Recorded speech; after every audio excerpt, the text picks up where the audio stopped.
Actually, I've lived in Costa Rica for 21 years, and when I first moved to Costa Rica, I worked for a breeding center where they bred endangered birds and wildlife. Oh, wow. Released them. Yep. And also rehabilitate them. It was the largest project in Central and South America. Wow. And I was curator of that for 4 years. So I loved working in this field. Yeah. Reintroducing a lot of birds and animals were pets.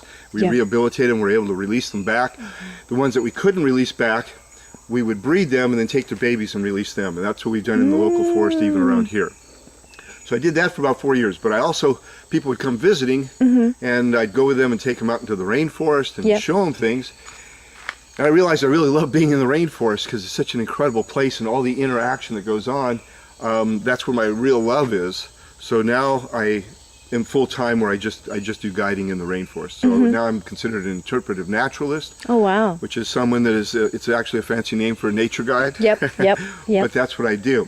So what I would like to do is talk a little bit about the interactions of what goes on in the rainforest that most of us don't even have a clue to, and then talk about how the people that are watching this, what they can do to make a difference back where, if they live in the United States or in Europe or in other temperate areas, how you can help save the rainforest by the habits that you have in the States where or in Europe, where it'll have a true effect on the rainforest and actually the whole planet, because we are unaware of that. So I'd like to go into that after I talk a bit about the forest. Cool.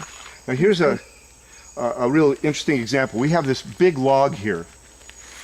Now, in a lot of tourist places in the tropics, they sell a lot of knickknacks and little tourist gifts that are made from wood that's in the rainforest. Oh yeah, like those things I was selling yesterday. Yes, and a lot of times they say, well, it's not, we don't cut the trees down, it's just from fallen logs, like this big fallen log. Well, this fallen log is basically as important as any of the trees in the rainforest here. It falls, and as it decomposes, you take a big one like this, which takes about 4 or 5 years to decompose, you've got termites eating it, and then you have millipedes feeding on it too.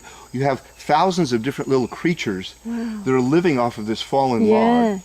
Also, it weighs tons and tons, thousands and thousands of kilos or pounds, and it provides nutrients to go back into the soil that this forest really needs, because it's actually nutrient deficient, which you wouldn't think. No. And I will tell you a little bit about that after I explain the log. So you have this big log, it's adding nutrients to the soil, it's providing habitat for all these insects.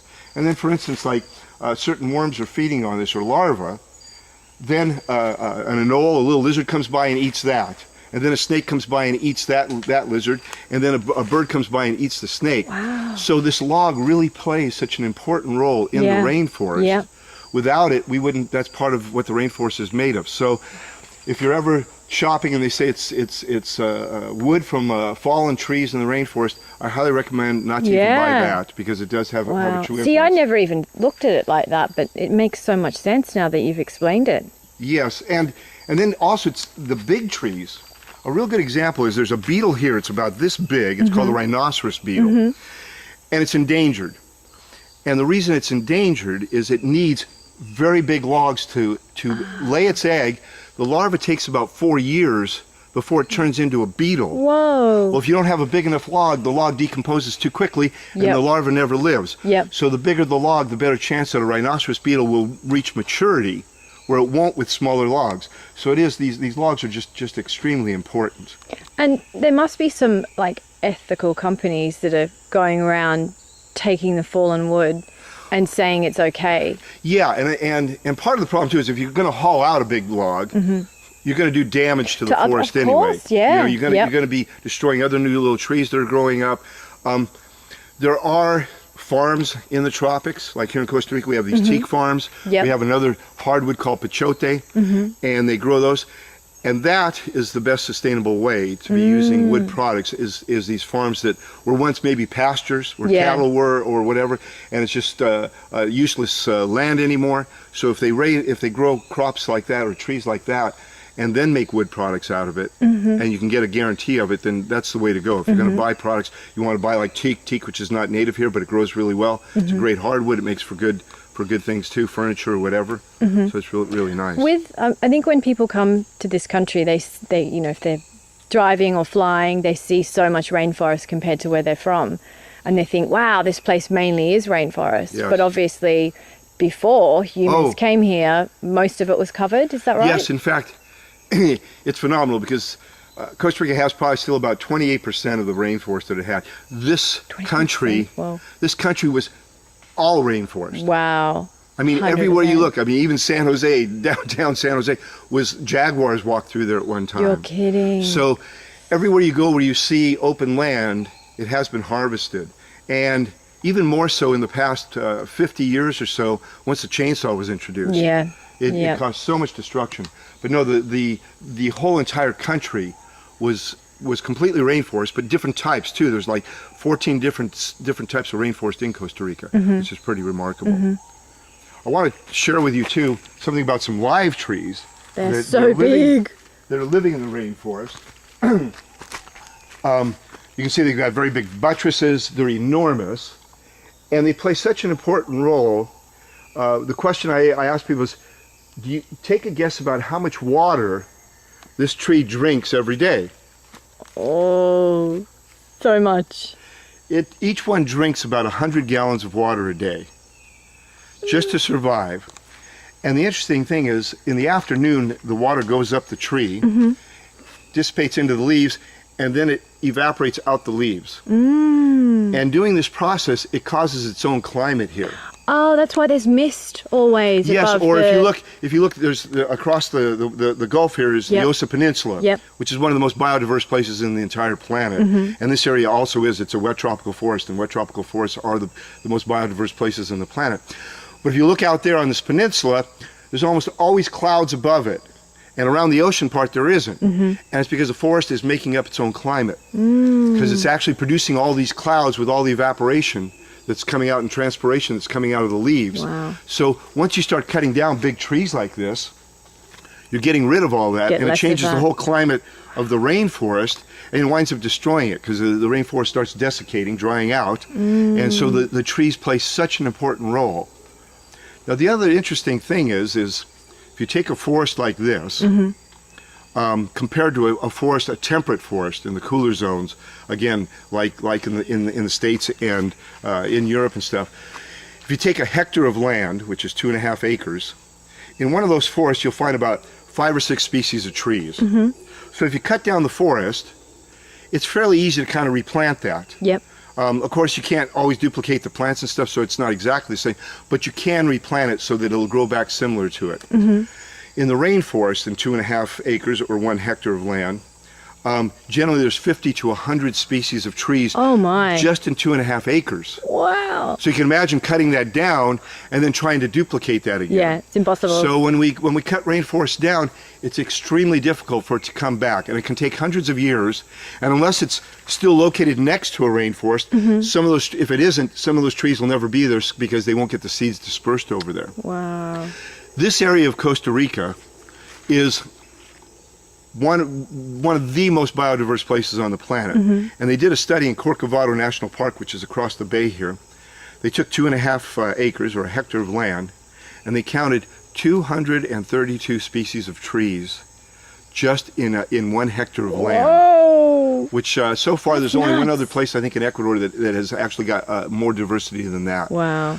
So these places are very special and quite important to have because they are the lungs of the planet, and they're very, very important to it. And we need those lungs more than ever because of all the crap in the air and the radiation from the tsunami as well. Yes. And another interesting thing is when you cut down the forest, temperatures go up also. And that causes a big problem. The ground temperatures go up about 6 degrees or so. 6 degrees, that's a big difference. Yes, it is. Whoa. Yes, it is. So we need to really think about how special these places are, what they have to offer, and how important they are. Unfortunately, we're not seeing it, but there's so much interaction in the forest that goes by us without even seeing. A lot of times we get these army ants that pass through, and they can come through and they can be like 10 meters wide, just solid ants. And it's this whole colony moving, and they're out collecting food. Yeah, sometimes you see them carrying things on their backs. Yes. And so they come through, and they're capturing insects and everything to take back to what they call their bivouac, which is their nest, to feed the queen and the new babies. Once the babies, it takes about 15 days or so. Once they've gotten where they can walk, then they start moving again. But when you see this, it looks like a carpet or a sea of just moving objects on the ground. And you'll see bugs and stuff flying up and trying to get away. Well, behind these army ants, or amongst these army ants, we have a lot of birds that follow them and just depend on those army ants to scare these bugs up so they can eat these bugs. So without those ants, these birds wouldn't really survive.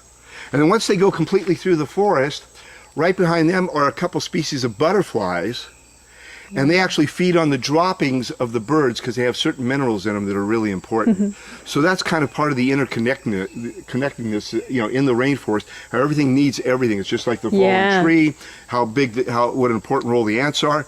The ants and termites in the forest make up more than 50% of the bio landmass or biomass. 50%? Yeah, of all the animals, over 50% of it is ants and termites. Oh my. So you can see how important they do. You know, they do play a very important role. Yes. Wow. Maybe if we should I talk a little bit then about Yeah. You want Yep. maybe now, I mean, there's a few more things that I could hit on, but maybe we could now focus on, Sure. You can ask about the rainforest and being cut down and all that. Okay, when you were saying before about people can help, you know, if they're living in America or the UK, what their choices and actions do can help preserve the rainforest. What's the most important things, do you think? Okay, there's several different things, and it gets much bigger than even saving the rainforest. It's also helping to stop climate change and global warming. Working in this field for many years, both of them do exist. And global warming is the term for climate change, but man-made, and we are having a huge impact. And probably the biggest impact we have is how we eat in our homes, and we don't realize the impact that we have by the way we eat. I was mentioning how they cut the forest down sometimes.